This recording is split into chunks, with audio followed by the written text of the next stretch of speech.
It's really great to come back to Ålesund. It's where I grew up. When I go back to my apartment in Oslo from Himalaya, I come home, but I don't really feel that I come home until I'm here. This is for me to get home. Ryan and I went to Antarctica in 2009 and 2010, and our plan was to start from Bergans Island in the Weddell Ocean to ski to the South Pole. That was our main goal, but I also wanted to cross, to go down the Axel Heiberg Glacier and to stay the whole season in Antarctica.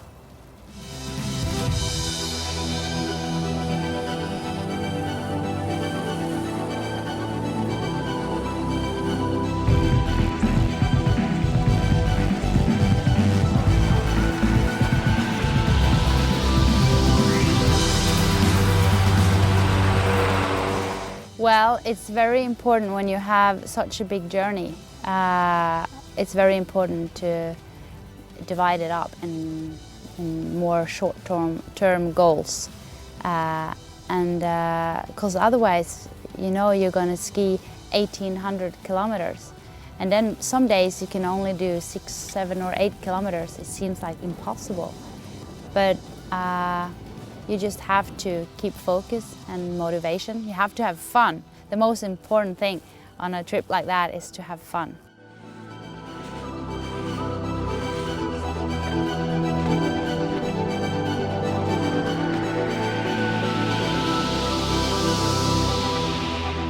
So some days are hard, but then I could feel and I could see when Ryan, for example, was down, then I kind of took out the energy that I didn't think that I had and kind of gave him a hug or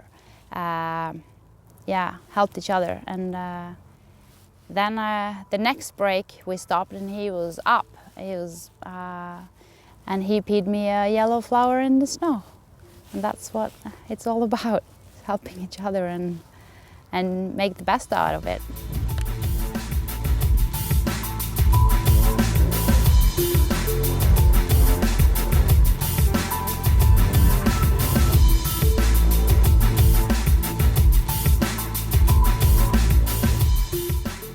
.85 degrees, 22.756 south. The route we took was quite special because starting on Bergans Island and skiing to the pole was kind of like a major expedition in its own.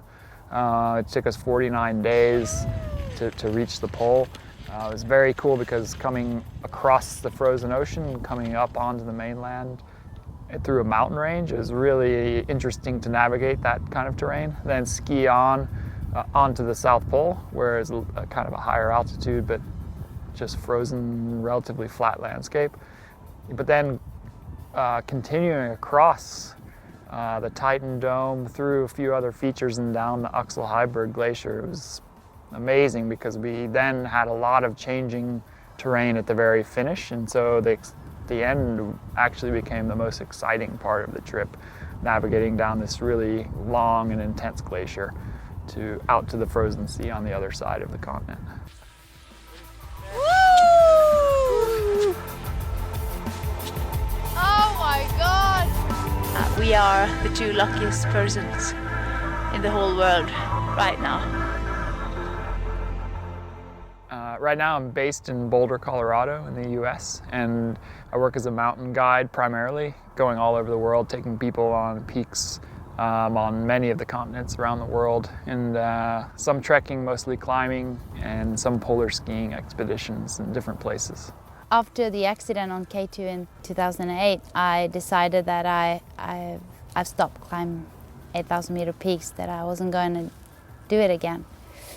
But I went back twice, last fall 2011 and this spring 2012, to Manaslu and Lhotse, and it's kind of feels good to be back in the Himalaya, visit the mountains that I used to spend a lot of time with before.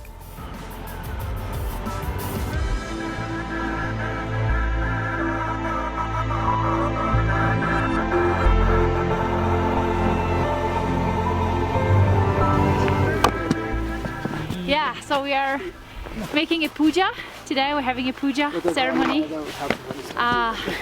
to ask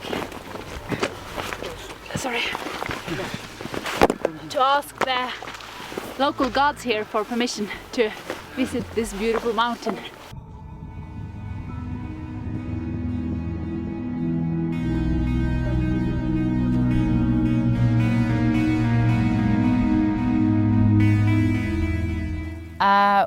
We acclimatized on Dalagiri, and then we went to Khumbu. So we were in Himalayas for 10 weeks, and it took us 4 or 5 days to go to the summit, in the summit push. Before that, you're up and down the mountain many times.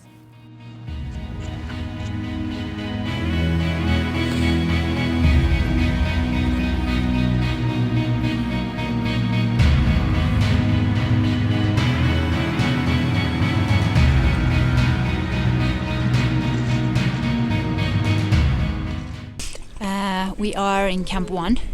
It's about 5,800 meters, but it increased 2 meters since last time because it snowed a lot. And the summit is up there next to that skinny moon. That's where we're going to be in a couple of days if we climb good and if the weather stays like this.